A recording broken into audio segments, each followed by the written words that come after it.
Detroit, Detroit, Detroit, Detroit, Detroit is different. Detroit is different. Detroit, Detroit, different. Detroit is different. Detroit is different. Rolling. Welcome back to the Detroit is Different podcast studios. And in studio, I have someone that is a neighbor of mine, and a neighbor that does a lot of things for the community. And not just like the community like where I'm at, but all of Detroit. And it even stretches out throughout the state. A lot of organizing, a lot of bringing people together, especially when it comes to on behalf of young people and education. Schools. You may have heard of 482 Forward. And right now we talking that and so much more. Arlyssa Heard, how are you today? I am good. It's good to be here, though. Thank you. I'm in the hood. But I have to tell you, I can't believe I got lost in my own neighborhood for some reason. I was turning the block. I don't know why. I'm like, I've been over here more than 30-something years. I got to know where this street is. Yeah. It's like that. Definitely. You church over here. We both are part of Hope Village Revitalization's board and so much more. But we going to get into this story how we always get into this story. Okay. You and your family, ties to Detroit. How many generations deep is your family to Detroit? To Detroit, 1, 2. I think so far I am the second generation. Okay. And then that would make my sons third and grandsons fourth. So I am the second generation. All right. My parents, in fact, my parents and my sisters, I was the only one that was born here, actually. Where did they come from? Georgia. Whereabouts? Atlanta. My dad is from Fayetteville. And my mother came out of Decatur. Okay. All right. Now, let's talk a little bit about that Georgia ties and that connection. What led them to come up this way? Work, jobs. So my father passed in 2014. Condolences. Thank you. And I miss my daddy so much. I'm a daddy's girl, okay?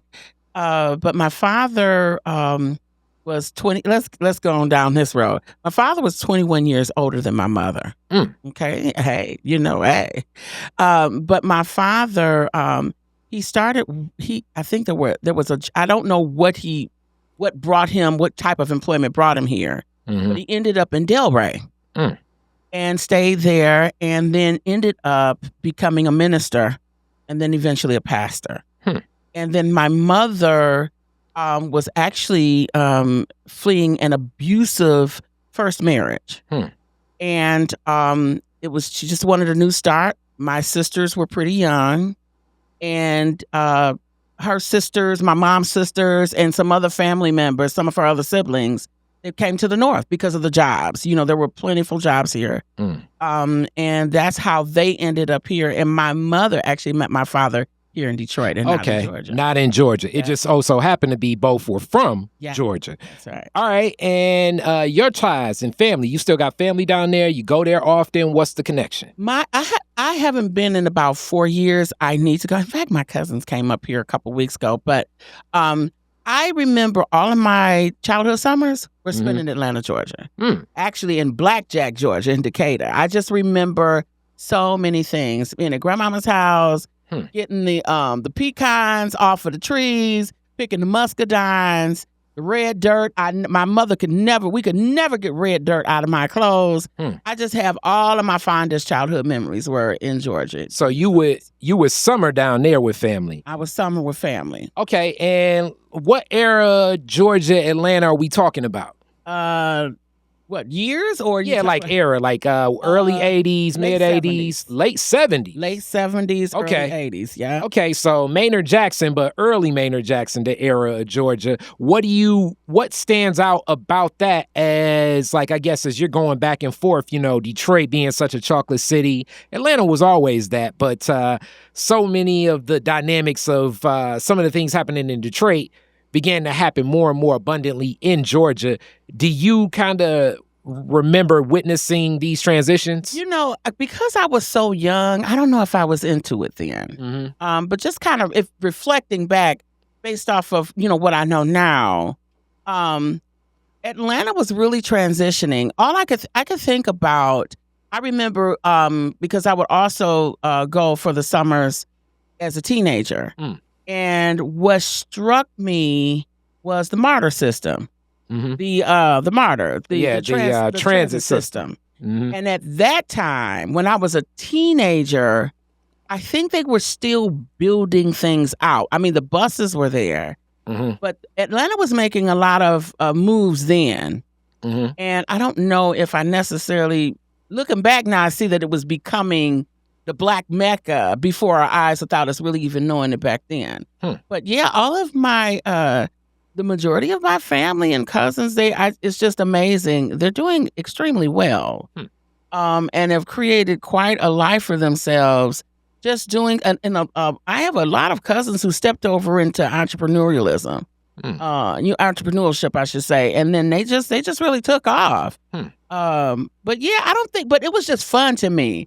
I mean, the hills of Georgia. I just remember family and fun and food. White folks can cook in the South. Hilarious. Listen, Hilarious. because we were a church family. My cousins, everybody did church. And I just distinctly remember going to it was some kind of a church function when they were fellowshipping with some of the white church folk. And it was a potluck, right? Oh boy, potluck. Oh yeah, right. They had greens, they had cornbread, they had mac and cheese. And I distinctly remember telling my mother that they had some really good greens. And my aunt looked at me. She said, "Girl, you in the South, white folks can cook down here." That looked funny. I was like, "Oh, Funny. Okay. This is how this is going." Right? Yeah. Okay. All right. Now let's get to Detroit. When your father moved here, what neighborhood, what area? He was in Delray. I'm about to tell it all, right? So my dad was in Delray. My mother she always quote this address. I shouldn't know it by heart, but I know it was something on East Warren. And she was, she came here and she started out as a barmaid at the Green and Gold Bar. Where was that? Oh God, I think it was East Warren somewhere. Okay. And that's where she met my father. Actually. Ain't that something? Ain't that something? And now I only know this story. I only heard bits and pieces growing up. But I happened to be with my parents somewhere one day. It was years ago. And they were with some other people that they knew from the past. And they started talking about the good old days. And I started listening to my father talk about what it was like to meet my mother. I had to step out the room because I felt violated. He was talking about how my mother's legs attracted him. And I was like, okay, this is enough. This is too much for me. And then that's when I got more of the adult version of the story. Okay. Of what happened. And so that's how they met. And my mom, like I said, she was starting a life over. My mother's sisters and her brother had also come up. Okay. And I remember even on my dad's side of the family, as my mother and father were dating and all of that, because my mother was so much younger than my father actually had nieces who were kind of around the same age as my mom. And so I just remember them telling me, because I don't know if I was born yet at this point, but no, I was not. I remember them telling me that even my father's nieces and some of his relatives, folks were coming up here for opportunity. And that's what was happening. And then if they had family here, they were all coming in and staying with family, getting jobs and literally going to work. Okay. Right away. Okay. All right. So this is that era. As time goes on, what home do you remember fondly as far as like when you think of where you grew up? I always say I grew up here, but by way of Georgia. I always claim Georgia. You know, my cousins, my family never always tell me, don't forget your roots, girl. But I grew up here. So the neighborhood. This is neighborhood right here. Oh, I've this been here forever. neighborhood. Okay. I've been here forever. I moved away when I was in school. I had an opportunity to go to Spelman, and I got scared and turned it terrible. I think about what do you think was what was scary to you about it? You know what? Looking back on it, I think because it would have been away in a completely different state, even though I had family, just I think it was the fear of something completely new. So I ended up here, going to college here, and went away. And I stayed in Midland County because I was at up by Saginaw, Northwood. I stayed there, and so I stayed in Midland for about 5 or 6 years while I was in college, and then came back here. But that's as furthest as I went. And always in this neighborhood. Always in this neighborhood. What block do you? What was the block you grew up on? What was it like? What do you remember from your childhood? Grew up on Dexter. What I remember, wow, that was just. I remember every house being filled. Dexter and what? Dexter Fenkell. Okay, Dexter and Fenkell. Okay, Linwood, right over there. All of that. Okay. And I remember every house had a family. Every house was occupied. Every house. There was not one vacant house or vacant lot on the street. I remember families. I remember Black-owned party stores with the entire family. I remember Ray Shoulders party stores. I remember the Jewel family that ran one of the stores.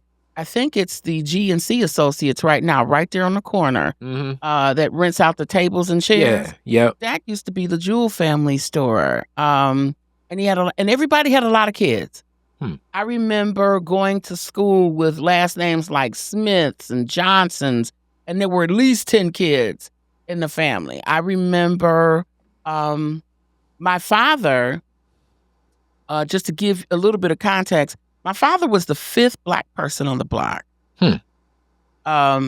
Where we live, and I live there now. I'm no longer in the same house as my parents, but further down the street. So on Dexter. On Dexter. Okay, and for people that don't know, so Dexter has houses, though it also is a commercial corridor as well. Yeah. Dexter is one of those like classic West Side streets that really, when I think of Dexter, it's like it's in so many different parts. Yes. Of what you mean, and depending upon what side you on. Depending on what side, because some people think you go straight to YBI. At least I think when I think Collingwood, Dexter, that's the first thing people go with. Yeah, they thinking like, yes, definitely like more like Collingwood, Burlingame, those streets where it's like more of like a commercial corridor, but then you can get on the other side of Claremont, and then it's a lot more houses and, Philadelphia, Gladstone, and closer to Northwestern. And I went to Northwestern. So, like, the Dexter kids there. And then you get further this way and you're getting, like, your neighborhood where it's like, man, this is still Dexter. It's like, yeah, that's still definitely Dexter. Where it's like Fenkell is there. And it's still Dexter once you cross the lodge. Yes. The street jumps. So it turns into Belden once you cross the lodge, but the next block over is Dexter. Yes.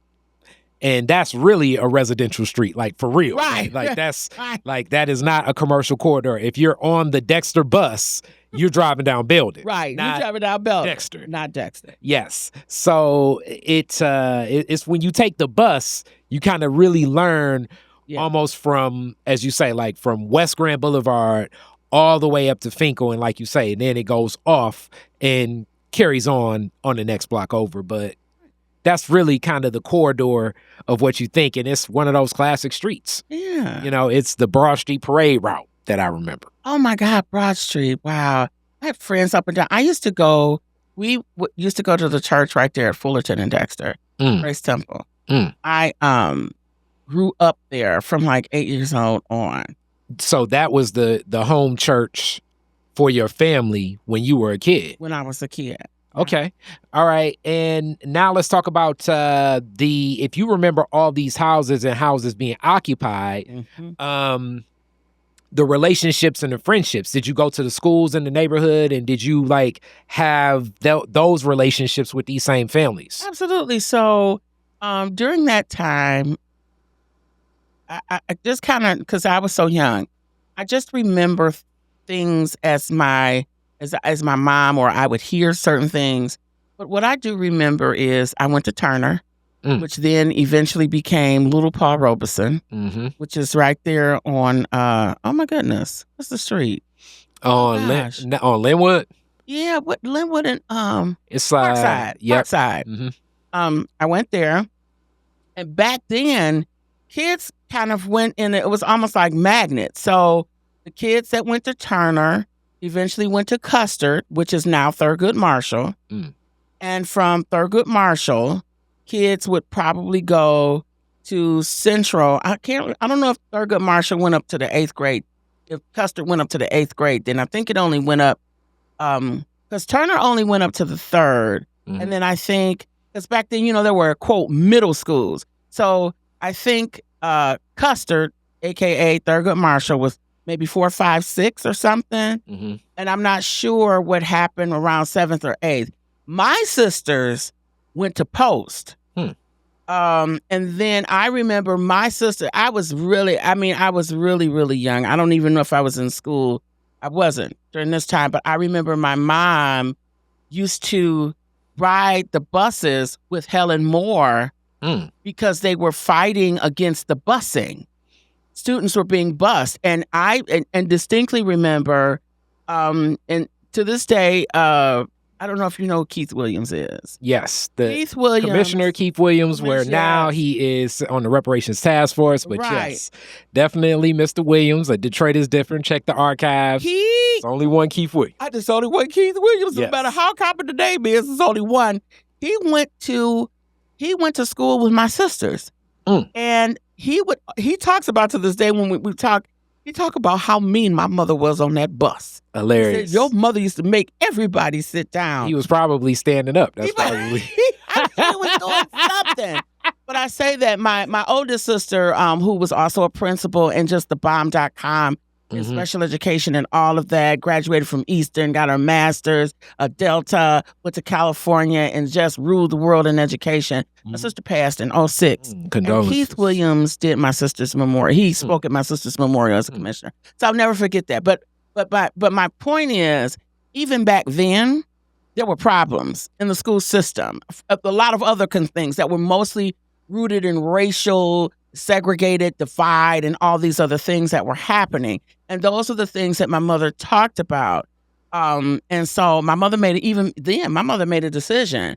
My father was a strong public school advocate. He was part of the union. He wasn't, no. And my mother didn't work at the time. And so my mother said, I don't want our youngest daughter to go through all of this stuff that we're going through. I want my child to go to private school. And my father told her, well, you want her to go to private school, you get a job and get one. My mother got a part-time job. And so after 3rd grade, I was no longer in public school. I started 4th grade at Berea Lutheran down Livernois, and it was private schools after that. Okay. Yeah. All right. And then this framing that you speak of, also great archive. Shout out to Queen Mother Helen Moore for sharing some of the stories about that advocacy early throughout, as she uplifts one of my, I guess, most watched reels, where she talks about getting a bus of people to go to Lansing and talk to Coleman Young when he was a state senator about what needs to be done about school money being allocated to schools. That's right. Before she knew who he was, and like a lot of the organizing even then. So your mother was one of those allies of Helen Moore then, and I forget the name of the organization, but it was Keep the Vote No Takeover? No, that's the current one, but the organization then, I forget the name, but that organization that definitely existed and growing into a lot of the works there. So Catholic school, parochial school, what was that like for you? What was that experience like? Wow. So for me, it's amazing because I always hear people talk about, now we were in this era of choice. But I always, when I reflect back on my Catholic school experiences, I was like, well, we've always had choice. People were making choices back then. I came up during that era of, you had St. John Lutheran, Atonement, high schools, Lutheran West, Benedictine, Immaculata, all of that was going on. And that was the trail a number of us followed. People were, folks were making decisions. Black folks was making money. People were choosing to live where they wanted. People were doing economically, working it out. And I think there was a frustration with the public school system. Because I was so young, I don't remember all of the things But I do know that as a result of some of the white flight that we saw, and when you were talking about Milliken versus Bradley, we're talking about those cases that was like looking at, when schools were desegregated, and then those cases here in Michigan just kind of pretty much put the icing on the cake as to, well, it's not really segregated if you're requiring kids to only attend the school that that they're in the neighborhood of. Mm-hmm. And so we began to see this exit and things began to change. And so, and kids were being bused in the name of desegregation. And there was a lot of problems, I think, that folks did not anticipate. And then also people were making decisions. Here's the deal. We can see across this country the inequities in every system that we're in, especially the school system. I always say, if you want to test out a theory, if you want to change the mindsets of people, and if you want to see what's the new thing that'll work, run it through the school system. Come up with an idea through the school system. You want to ban books? You want to scare the hell out of white suburban moms? Tell them their children are going to be gay by the time they finish public schools. Test the theory. Have them feel like they're going to feel guilty because their great-great-grandfathers were slave owners. These are some of the things and the practices, and it has not changed. We see this kind of thing in the name of we want out, this color blindness, I guess. We don't want anybody to feel bad or guilty of anything, so we just whitewash and erase history. But we see these kinds of tactics that have been happening since whenever. It's just that it's gotten a little bit more slick. It's gotten a little bit smoother. You don't necessarily see the white hoods and all of the, you don't see the Confederate flags necessarily. Well, depends on where you go. You got that right. You may not necessarily, well, maybe Macomb County. But anyway, you may not see it all, but it's definitely there. It's embedded. And so I think there were some things that, in terms of our public school systems right here in Detroit, I think there were some things folks just weren't really paying attention to. It's almost kind of like how I feel that this current administration, the 47 administration, is doing right now. You got all these fires happening, but what's happening over here while we're not looking? It's usually some kind of something else is going on in the midst of everybody running around. And I think we didn't realize as people begin to exit the city, as people begin to move where they want, as we begin to have a particular area look a particular way. And if you have all white folks living in your neighborhood, all white kids are going to be at that school. Mm-hmm. And even back when the court cases with Milliken versus Bradley, the argument is, okay, well, you want desegregation? Well, open it up. White folks can come to the black neighborhoods then and go to your schools. But nobody did that. Yeah. And then we look at all of the fleecing going on, right? If you can't shut something down, starve it to death. Just don't fund it. And we're definitely gonna get to you're jumping right into a lot of the 482 forward discussion, and we're gonna get there. But I do want to pick up with this story where you're at. So after high school, where do you end up going? You mentioned a little bit of Northwood, and for people that know Northwood, and I think it's transitioned to something else, but what was it about Northwood that led you there? Saginaw, like a little bit past, kind of like the Frankenmuth area. That's what I think about when I did the visit years ago there. What was it that attracted you to Northwood? What was that experience like? Northwood was a private university at the time. It is now Northwood University at this point. But it was Northwood Institute at the time that I was there. Mm-hmm. I don't know what the specifics were, but they kind of this whole idea of free enterprise, entrepreneurial, investing. They were an automotive aftermarket school. So a lot of your dealership children. That's exactly what I would hear. Like you could go there and learn really how to market for a dealership and things like that. And that would be the focus of Northwood. And what was the experience like up there for you? Just even in that market, as we know, we've had our discussions here about Saginaw, and Saginaw definitely has black folks, and but the culture is just so different than Detroit. And what era are you up there? And so this is the late 80s. Okay. Late 80s. Okay.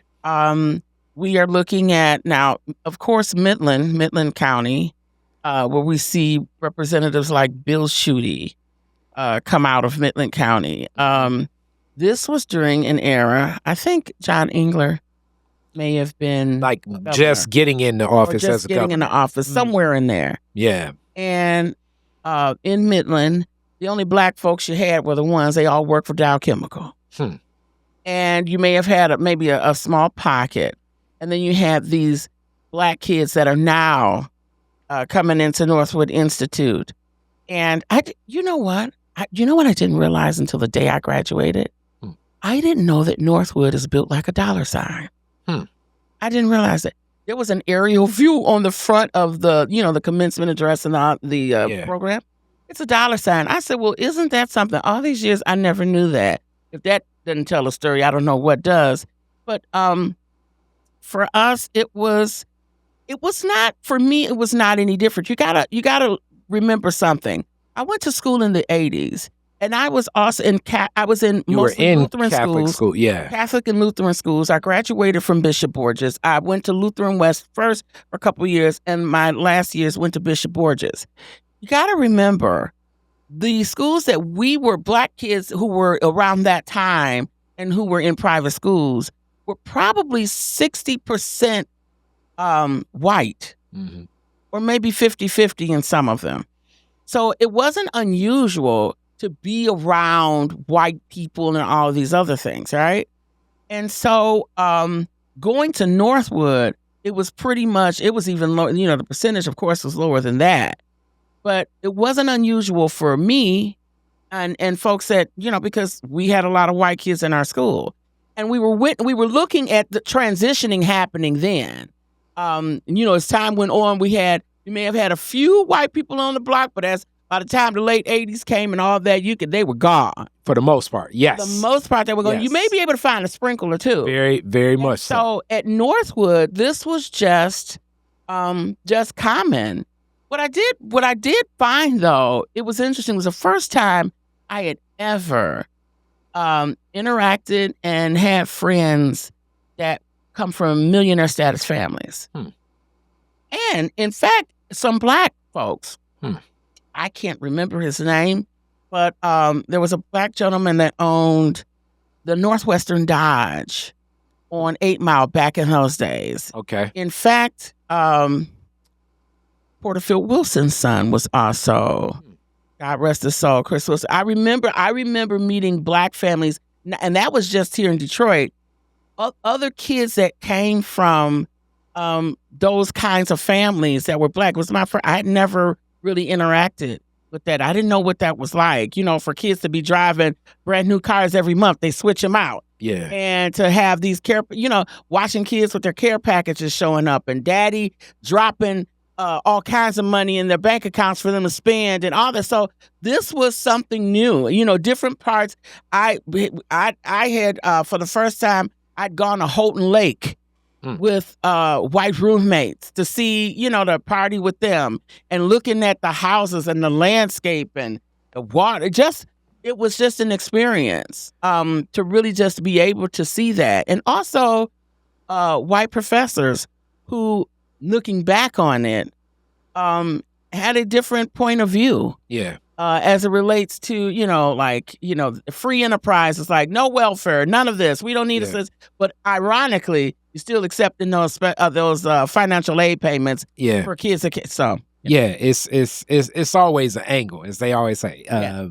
With that argument, I'm always one to, because I went to Walsh. I was like, you'll say no to welfare, but all for these government subsidies. Yeah. Because Lord knows, government subsidies pay for so many ideas and development with research and studies. There's a lot of government money in a lot of these corporations. And even in that, just the changing of the name just kind of makes people think, and that's the gist, right? The changing of the name makes people think this is something different, a little bit more. This is professional. This is about business. No, it's welfare. It definitely is that. It is. I mean, our government subsidizes so many universities with like these research studies, millions of dollars, and a lot of those research studies are going into the analysis and research to create products that will eventually go to the market, and that corporation makes money. Here nor there. from Northwood, Mhm. you say you come back to Detroit because you already shared that. Now, during that time, I know you're visiting, but visiting isn't like living in Detroit. And that late 80s to like early 90s transition coming back to this neighborhood, like I say, I know you're coming back on a visit. What do you feel in the neighborhood? What do you feel in Detroit? What has changed now that you've grown a little bit more and now that you live back here? What did you notice those changes in our community? Vacancies. So just in that short time, you really start noticing, even in that early 90s, people moving away. and no one picking up. No one picking up. And then there were folks in the community, because the houses, it's supposed to be generational wealth, right? Pass it down and make it better. But we started noticing even older people started getting sick. And some were passing, and they were passing on the housing to the grandchildren and the children, but they didn't really want it.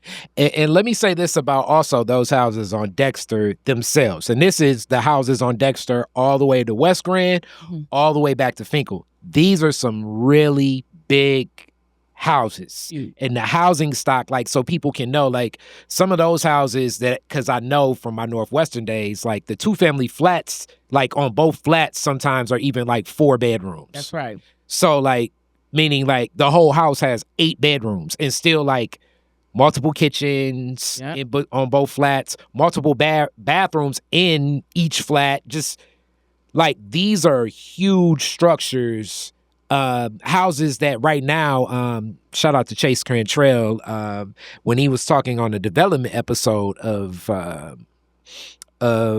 Detroit Next recently, like some of the housing stock, especially when we get into these 2-family flats, they just won't be replicated in American history because the cost to create that is not worth doing that. So like some of that housing stock, especially when we get up and down Dexter, you're just not going to find that. And I remember Chase Cantrell from the building community value classes. You're not going to find it. Now, I think they were originally designed for the Jewish population. Yes. And those houses are classic. I mean, if you just really look, it's like, wow, this is really good. This was really good stuff. But people walked away and left. Now, nowadays, I guess you got all these investors who have swooped in, and I guess they're buying up all kinds of things. So that's a whole nother subject. But I started noticing. You started noticing the vacancies. Just vacancies, like this neighbor and that. A few here and there. A few here and there. Then some places burned down. And then I started really just noticing a lot of blight. Not just on Dexter, but the blocks surrounding it. Like burnt up houses and nobody took care of it. It just sat for 3 years and lots and just people walking away because they just, or the kids in the family, grandma's gone and we don't want to do anything. Or this was our parents' house, but we're living in Southfield now, or we're out here, we're not coming back. And so you just start noticing lots of blight, lack of upkeep. But I want to say something here too, because I firmly believe this, and I probably would not have come to this conclusion until being in this work. Schools are the very center of communities. And when we look at, as we were talking a little bit earlier about how there were like magnet schools, right? The kids that went to Turner then ended up at Custer, and then went to Custer, and then they ended up either at Central, and some may have gone to Mumford and all these other things. The kids kind of followed each other. It was more of a neighborhood kind of thing. You went to schools in your neighborhood. Kids could walk to school. Families were there. There were businesses that were thriving, stores, small mom and pop businesses that were thriving because of the foot traffic and all of the goings on that was happening in the neighborhood. When schools dry up in communities, it doesn't happen overnight. But go back and watch in 3 years what happens to the neighborhood. I definitely agree. And I've uplifted this before, because right now, just due to a lot of the redlining laws, certain things you can't say. But the one thing that any real estate agent can say is, it's a good school in this neighborhood. Oh, and a good school in this neighborhood usually means it ain't a lot of black people there. I'm just like, it kind of lines up 1 and 1. So it's a way of saying it ain't a lot of black people here by saying it's a really good school here. I'm just telling you, this is something that can still be uplifted. Absolutely. In anything that real estate is. So the school centers and the school and house relationship are so interconnected because people are saying, I want a home for my family. And when we pick a home, we want a home that has some schools where my kid can go to school. So that relationship historically has been so intertwined. Hence, if you break the relationship with the school, then you're going to remove the family. You remove the family. And then you ultimately break your community and you look around and this is what we have. And it's so funny that you said that. This is nice code word of saying it's probably not a lot of black kids or all of the quote riffraff is not there. Which also, and what plays into that is how schools are funded and the inequities that we see even in that. Real estate investors and real estate agents or what have you are selling houses based on school scores and the reputation of what that school has. Because, and that's why it only makes sense to plan with city officials. City and schools need to plan together. What does that look like? Because there is one thing that will cause somebody to uproot their family and go across this country. That's a good school system. If a family finds a good school to be in that neighborhood, they're going to find a way to either live around there close by so they don't have to drive 40 miles to go back and forth. And eventually this is what's going to happen. You have a family that decides, hey, this is a good school. Our kids, we could be here a good 10 years or so, whatever. What's going to happen? Family moves in. Family probably, more than likely, will eventually connect with neighbors, a block club, or some kind of a neighborhood club will be formed. Then people are going to start making demands on some of the things that they notice in the neighborhood that's not right. They're going to start making demands on the city. They're going to start making demands on city council members. So there's a lot of wins. I always say, when black folks win, everybody's winning, but there's a lot of winning that begins to happen and a lot of things that turn over for the good if we invest in our schools. But what has happened is there's this thing that we believe it's not here. We're going to go out there.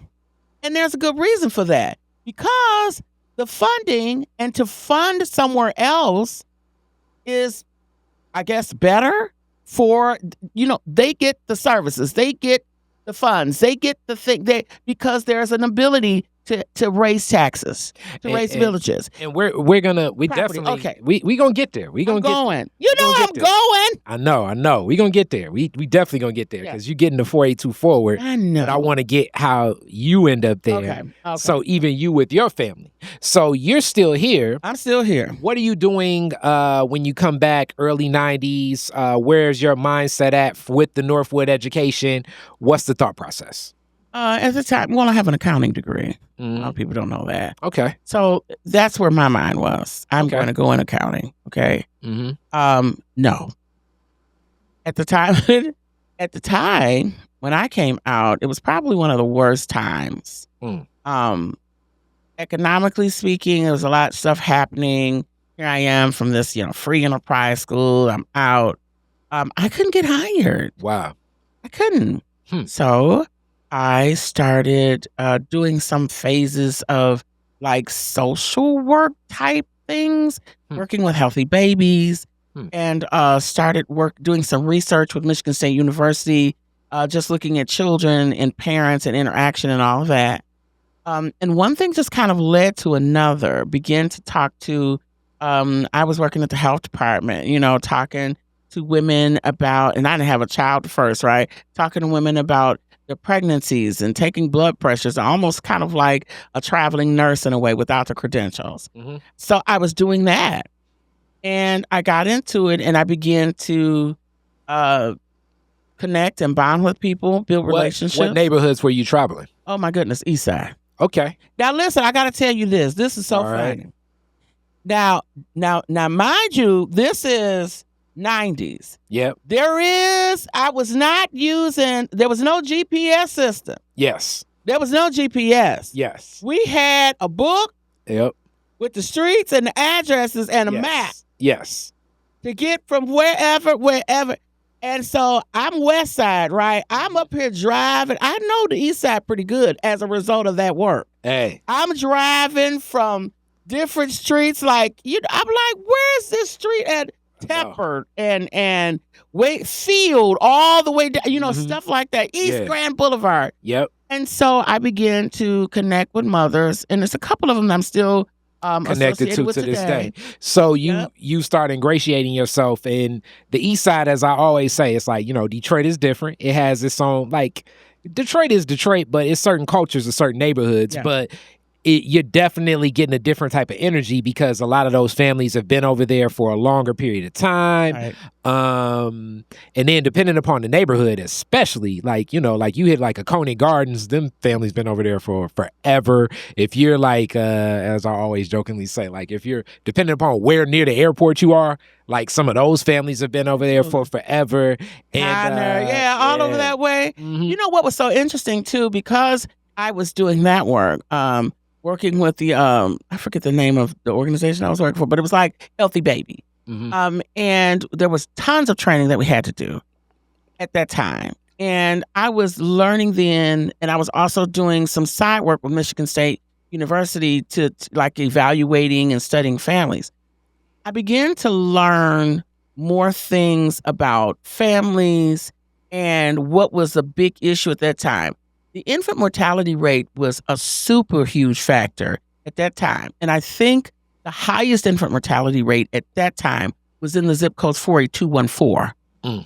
And all that means, and which is one of the main reasons why at that time the health department, those departments that focused on that was just like really concentrating on the East Side, going in and talking to mothers, weighing babies, talking to them about health, making sure, these monthly visits to make sure that we can save the babies, talking to them about, like crib death and things like that, and also inviting them and connecting them to resources. And what began to happen is, even though here I am with this business management and an accounting degree, I began to get deeper into it, and I began to see, I think, some of what my passion was. In the community work. The community. And as you talk about 48214, that's also one of the communities, often it's uplifted so much of the industry and industrial work of Southwest Detroit, which definitely needs to be looked at. Even our neighborhood, especially your part, it's a lot of industrial work there, but it's a lot there in 48214 as far as like cleaning up the environment. Yes, the infant mortality rate and so many things.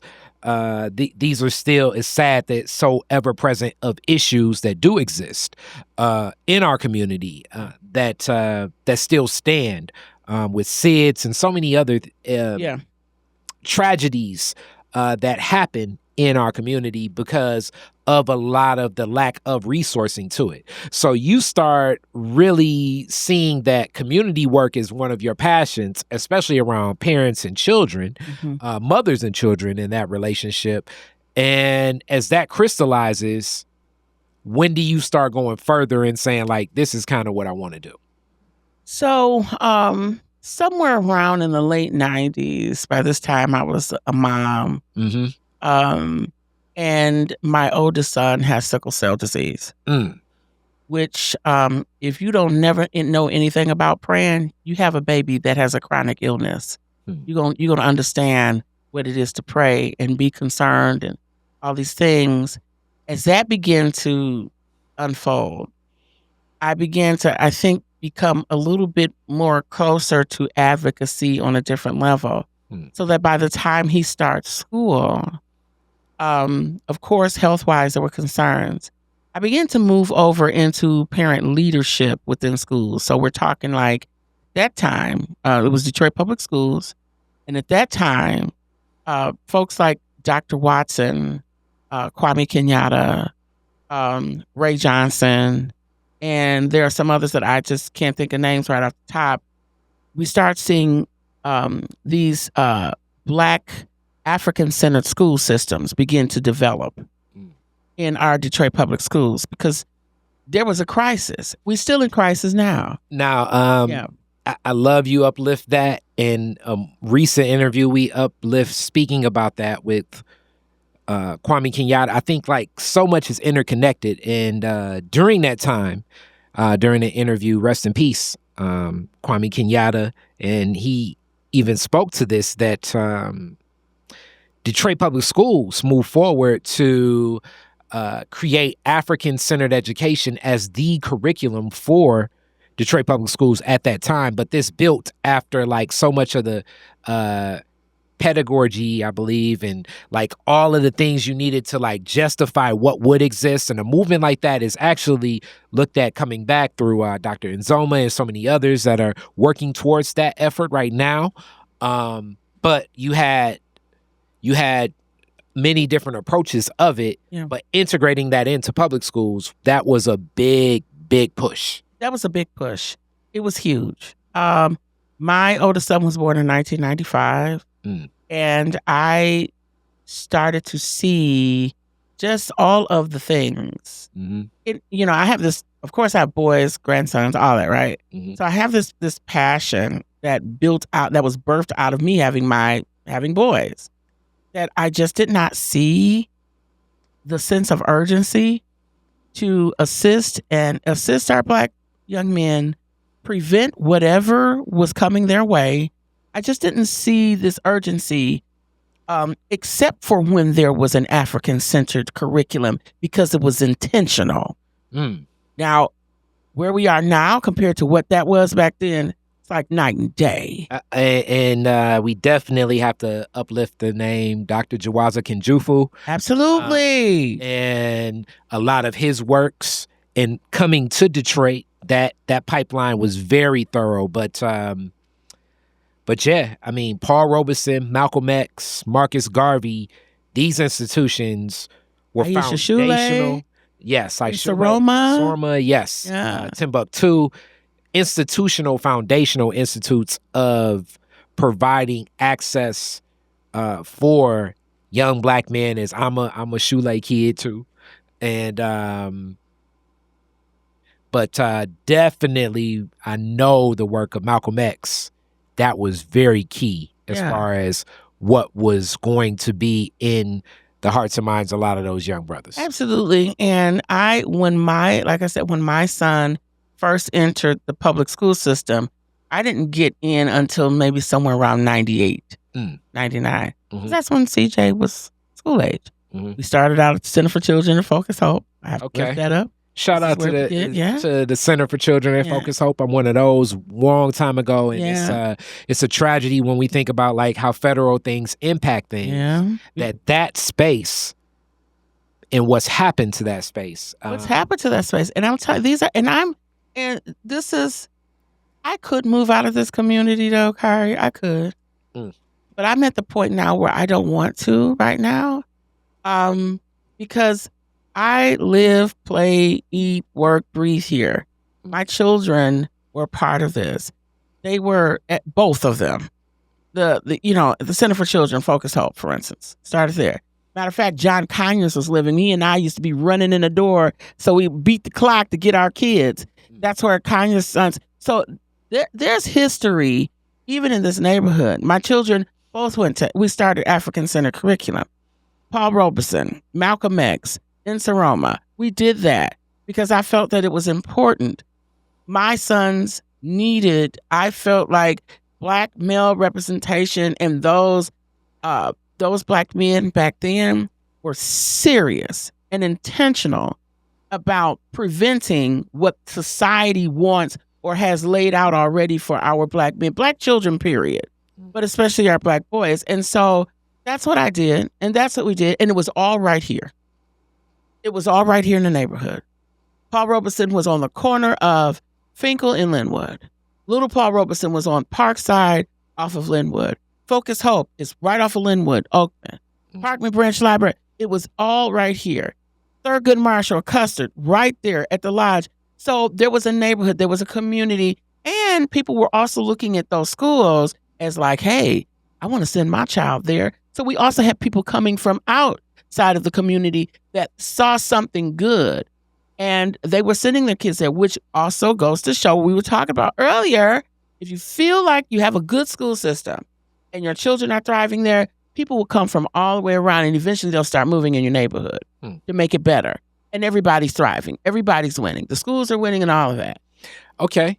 All right. So at this point, you're definitely connecting more into this journey of advocacy and community work. Mm-hmm. So how does that lead to 482 Forward? Well, so I was a parent leader in the schools, Paul Robeson, as a matter of fact. Mm-hmm. And I became, at that time, it wasn't the PTA. It was called the LSCO, the Local School Community Organization. Mm-hmm. And at that time, Detroit Public Schools, one of the things I can say, Detroit Public Schools was fierce for training their parents. And there's a name, I saw her on Thursday at the Special Ed Town Hall. I always attribute that to Minnie Pierce, the legendary Minnie Pierce, who talked and really pushed for Detroit Public Schools parents, along with a bunch of other folks that was in that work, for parents to be trained and also influence and impact the DPS's policy. And we started seeing, and so I became instrumental in being a leader in that, right, at Paul Robeson.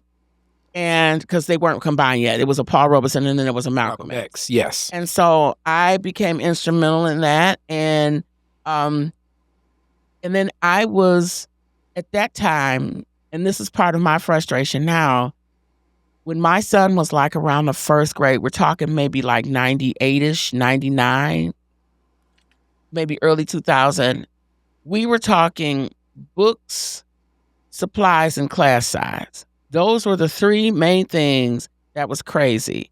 We had emergency manager. All these things were going wild, right? Yes. And even to this day, we're still talking about class size. Yeah. We're still talking about all of the things. And this is fresh from another interview that I always like to contextualize. It was with Sherry. Sherry Gay. Mm-hmm. And oftentimes it's like a snapshot. People are looking at what's happening now, but if you don't look at the full picture, what's happening now won't make any sense. And it'll make what's at the helm look like, why are they doing that? So oftentimes, especially when it comes to Black leadership appearing either less than trustworthy, seeming inept and ignorant, or like they're just, people that are only looking out for self-interest, that's usually not the picture, especially when we think of Detroit Public Schools. So it's the journey to create DPSCD is so connected to exactly what you're saying within that emergency management. And I see it as the emergency management. This is Khary Frazier's take on like really just lining up so much of the things that are happening in the mid 90s to late 90s. So like that mid 90s to late 90s, moving forward, this African-centered education that becomes the core curriculum for all of Detroit Public Schools. That movement starts really like back in the 70s with Kwame Kenyatta and many others, with a lot of those school walkouts from like Baba Malik Yakini and everything, saying we want Black studies into Detroit Public Schools. So like you have walkouts from middle schools or high schools that are happening in the 70s that led to a lot of people moving towards African-centered education for people in what becomes the late 90s and the 2000s. And this becoming the core curriculum, which you still had to like follow like the state mandates of like, you need to make sure you have the child psychologist. You need to make sure that you have the human development people and the child anthropologists and all of these other things that built up over years of these African Center conferences that are happening at WC3. This runs concurrent with David Snead moving forward an agenda for $1 billion bond that Detroiters always vote yes when it comes to money for schools. Sherry even brought that up again. And now you have a Governor Engler that, as you said, like as you're starting Northwood, he's ending his tenure on standing on saying now he starts caring about Detroit public schools. But it wasn't about the money.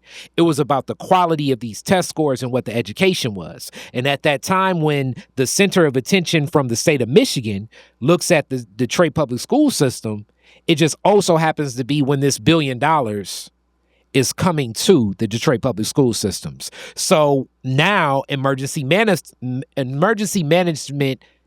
manifest for Detroit public schools, not over money, but over, they say, the quality of the education. And many, I think, I hate to say it, but many people, even in school leadership, are kind of co-opted into this because they're not necessarily, I think, seeing the full big picture.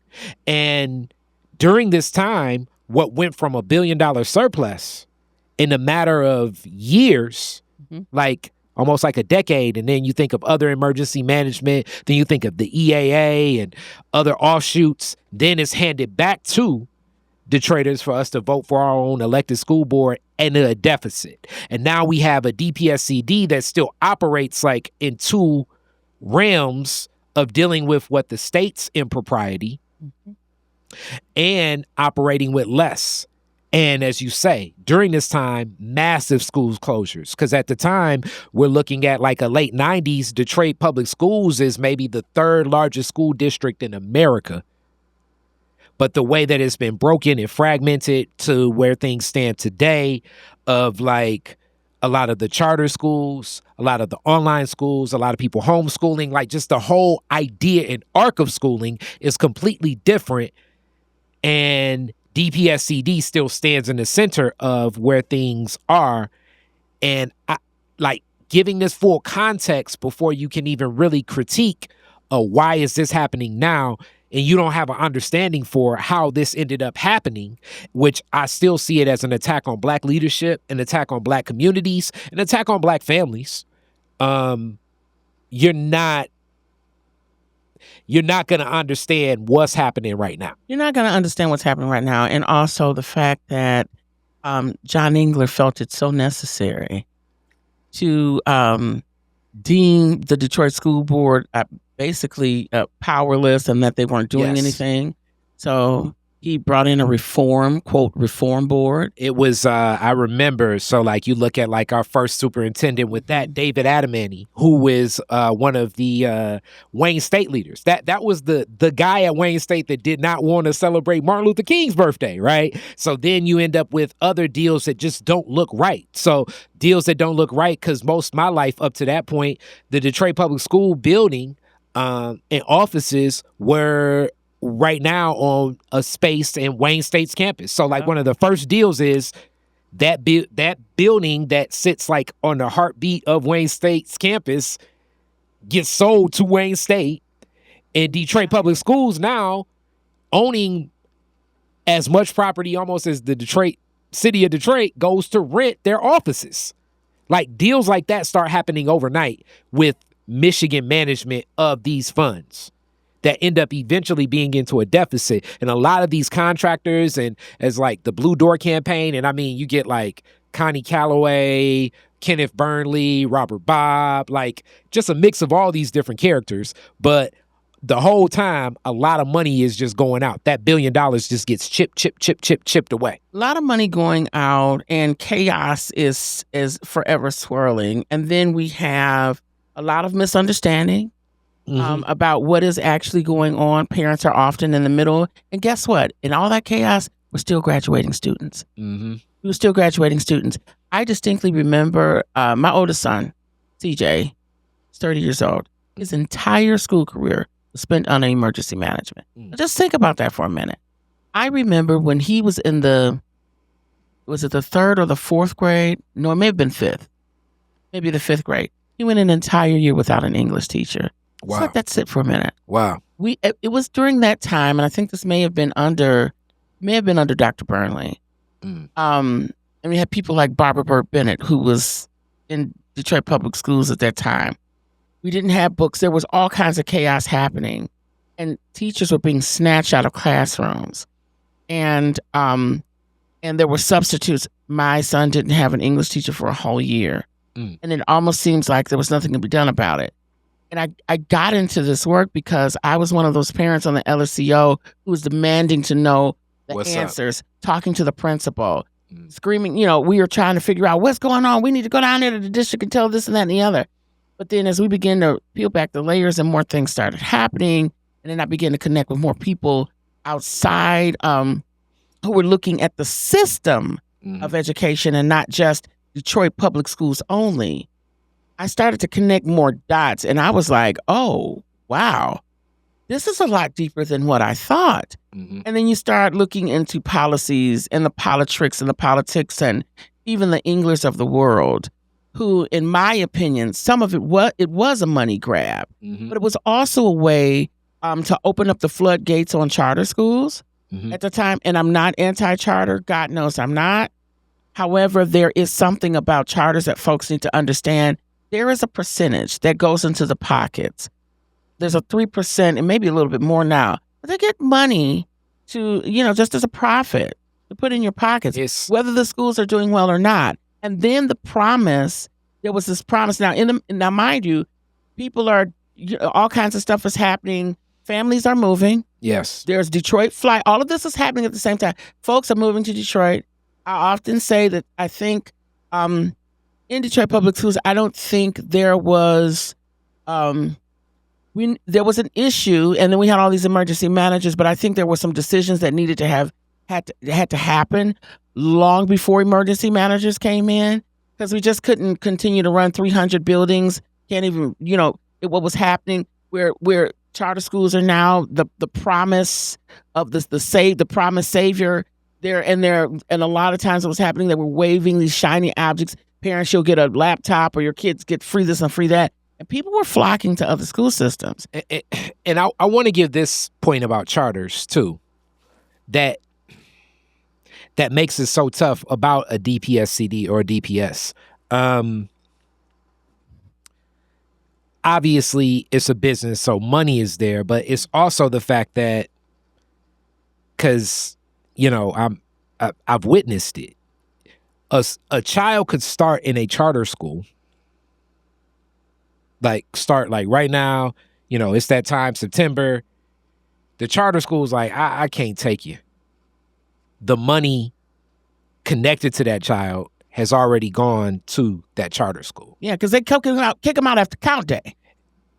If he's kicked out, the school that has to take him, DPS, because it's a government mandate of public education, is DPS. That's right. So it's a lot in these transitions that do exist. And I'm not necessarily saying that all charter schools are not, doing this or whatever, but it has happened. That is a reality.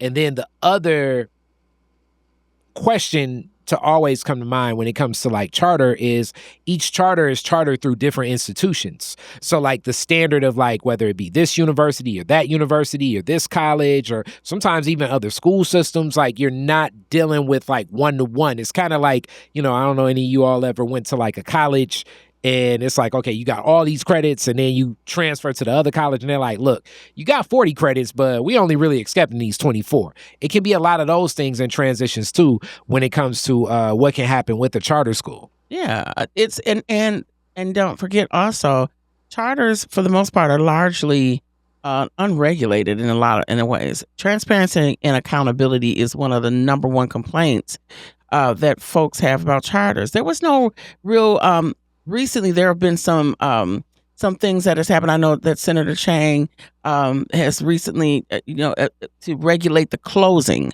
of schools. There was a bill that went on ahead and passed, and so that was great to get that on the books. But prior to all that, we had 20 years worth of chaos with charters, because what was happening was they were literally opening up schools 2 blocks over from a Detroit public school.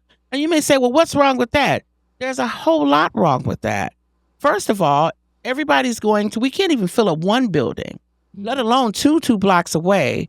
And unfortunately, I think the people that needed to listen the most and pay attention to not what parents were saying and weren't saying, but what they were doing with their feet, and that was voting.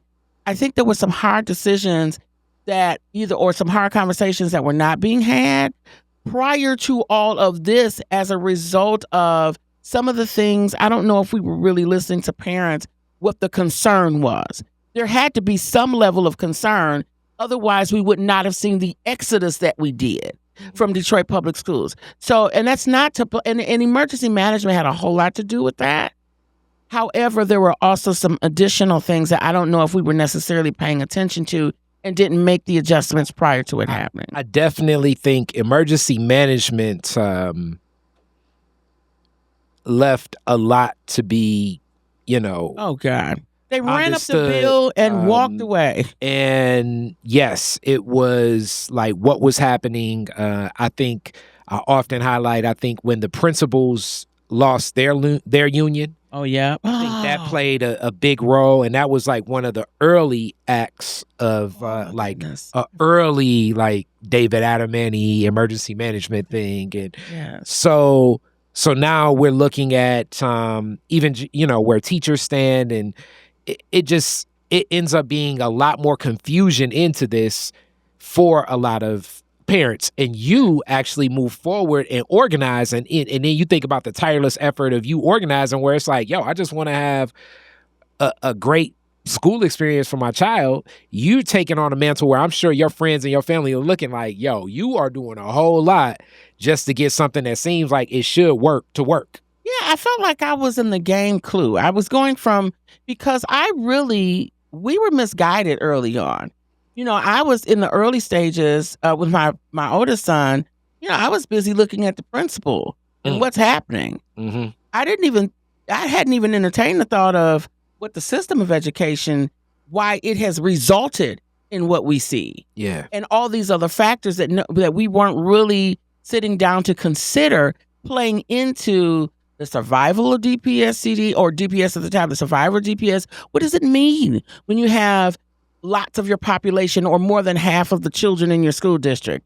There was a one time early on, it was 50s, 60s, there were over 300,000 students in Detroit Public Schools, and now we're roughly 50,000 or so.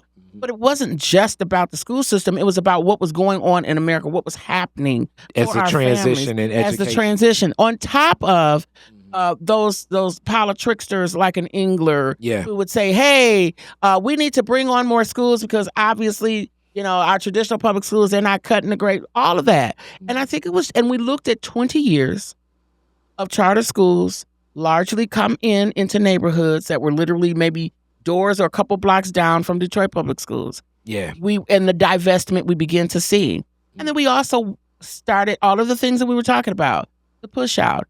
God forbid if your child was a special education student. Yeah. Because there's a convenient way. You talked about earlier, there's a way to say it without necessarily saying it. Mm-hmm. What you do is you tell people, hey, you don't have the resources to service your kid, but here's a list of Detroit Public Schools in this neighborhood that may help you.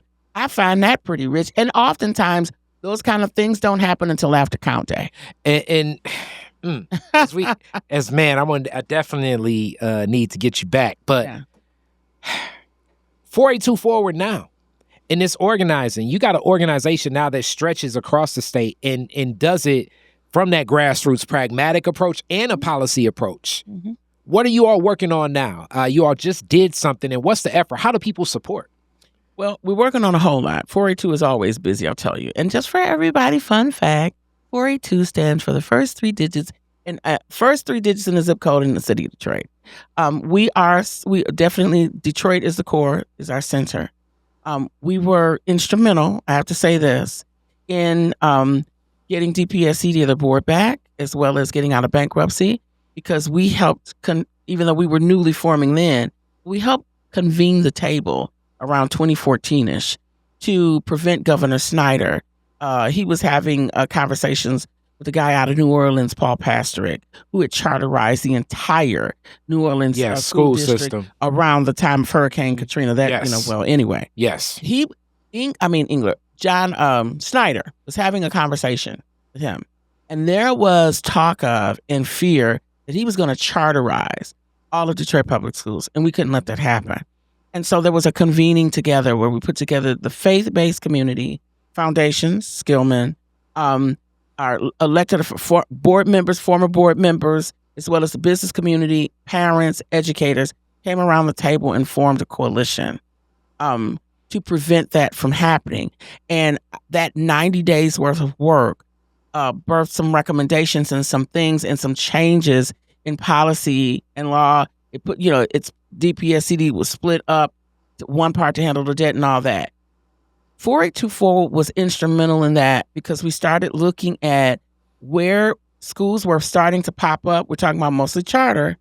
Where schools were popping up, especially high schools, was not where children lived. And so we had a real concern about removing or eliminating this idea of a neighborhood school, especially when you're looking at a majority of the high schools are concentrated around the downtown, midtown, Courttown areas.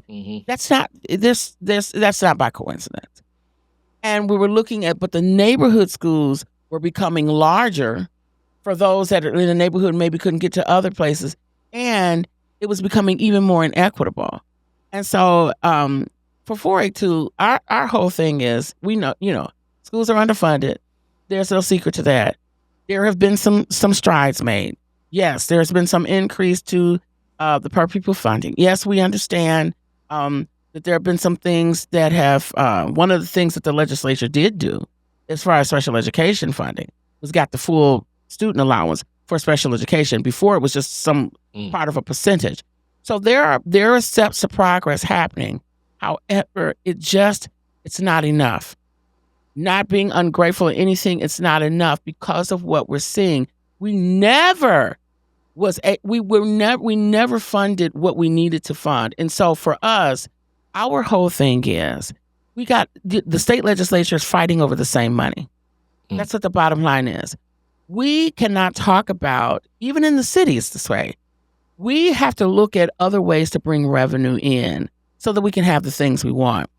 And so out of all of the great work that we've done over the years, 482 locally in the city, helping parents and educators and students and youth build their power, training people, helping them to understand policies and why we do things, even forming our larger coalition across the state, the MEJC, Michigan Education Justice Coalition, and all of that. Bottom line is this. We cannot talk about recruiting and training more teachers. We cannot talk about adding career or enhancing or scaling up the career and technical education categories. We cannot talk about smaller classroom sizes unless we talk about money. Where's the money going to come from? You got to be able to do that. But there's something that happened, and you talked about. We were talking earlier about how we've got all this chaos, right? But nobody's paying attention. England made a move when it comes to when you're talking about your corporations and those tax incentives. Yes, people that are the ultra wealthy are not paying their fair share. We're giving all kinds of tax incentives, and I'm not an advocate for just eliminating incentives to these companies altogether. It would be beautiful if we could. However, we don't have to give away everything. We need to make folks do stuff, especially in the city. Be on their heads, on their butts. So these community agreements, I don't need you to tell me, oh, well, we're just going to hire 20,000 or 5,000 Detroiters, and it never materialized, and you just go ahead and pay the fee as a result of not living up to that. We actually need dollars in our coffers, in the school aid fund, those dollars that are restricted only to do the things. And that's what we're working on right now, a statewide effort. It's 482 Forward, along with about 45 other partners that we have across the state that is working on, let's let those that are making $500K or more. I'm sorry, Khary, you have to pay more on your taxes because I realize I know that's your tax bracket. I'm sorry. Far from it. Okay. From it. Well, if we play Monopoly. Oh, no, Monopoly, buddy. But if you're making $500K, if you're making $1 million or more as a couple, we just want you to pay a little bit more in taxes. Yeah. 5% more. Mm-hmm. And that money, according to our experts, and they crunched all the numbers, we've been working on this for a while, that money would yield almost $2 billion. Yeah. And it's a constitutional amendment that we're pushing. And we want that money to go into the school aid fund and can only be used for reducing classroom sizes, recruiting teachers, training them better, and then also career and tech education. I love it. That's what we're working on now. I love it. As well as all the other stuff that we're doing. All right. All right. So, and thank you again for coming to Detroit is Different. This has been long overdue. Thank you again for the opportunity when I hosted the candidate forum for the school board. Oh, that was fun years back. You did. And now I got to hit you with the classic Detroit is Different questions. Okay. Very first car, year, make, and model, year you got it. Chrysler K car. A K car. What year you get it? 89. Okay. Where's the first place you went when you got it? Where did I go? I think I went to my boyfriend's house. Okay, there you go. All right. You're the DJ at the end of the fireworks. You get to play 2 songs. Mm-hmm. Woodward and Jefferson. What songs you playing? On Woodward and Jefferson, I'm the DJ. It's at the end of the night, right? Yep. I'm going to play It's Time to Go. Okay. It's time to go. Okay. Okay. And then, what would I play? I think I might play something by Jeezy. Yeah. What song? I'm I know what song I'm thinking. I'm thinking of, what's the one when you, oh my God, I hear it in my head. It's something about when you repping your hood. What is it? Put on for my city. Put on for my city. That's the it. one that I'm thinking. Yeah, That's it. All right. See, look at that. And then the last one, you could rename Woodward after one Detroiter. Who would it be and why?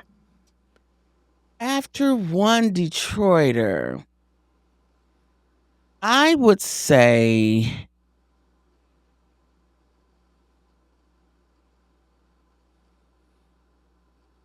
Dr. Watson. We love Mama Watson. Yes. Why you say her? Because I feel there was something about JoAnn Watson that you just cannot replicate. You can't replace her. Yeah. It was something, I loved her spirit. Now, I don't even know if she really knew me from a can of paint, but we would sometimes be in the same circles, and so some of the same people we had in common, and there were things. I used to work for this place called Career Works over there on 6 Mile 75 for like 12 years, right? Okay. And we always had this African-centered, we had for Black History Month, we always did something African-centered, a program, and she would always come. And Kwame Kenyatta would come as well, and I just remember, she was just, her spirit was beautiful, and she told the truth about stuff. Oh, well, that was my godmom. She sure would. She sure would. And you know, Nefertari was one of the teachers at Malcolm X when my son was there. I definitely know that. And it was something about, you just can't replace JoAnn Watson. You got that right. And I don't know if we have any more of that kind of a spirit and courageousness, and not being unapologetic for calling folks out into stating the truth, but yet so warm and approachable and friendly and receiving. Yeah. And so I feel like she did not wear her title. It was just, and to call her queen is the right thing. Now, she, in my opinion, is definitely queen. It's just some people just walk in the honor. Oh, yeah. And people that are humble, that walk in the honor, make them that much more honorable to me. Yeah. That's just how I feel about it. Well, so definitely. It would have to be. We need to be advocate. Why isn't her name? Yeah, I'm with it. I will. That's my godmama. Loved her. Miss her dearly. So many things now, but yes, you will always get that honor from me. And in her honor, I'm gonna say, wake up, Detroit. Wake up, Detroit. Love yes, it. I love it. Too. Thank you so much. Thank you. Peace. Detroit.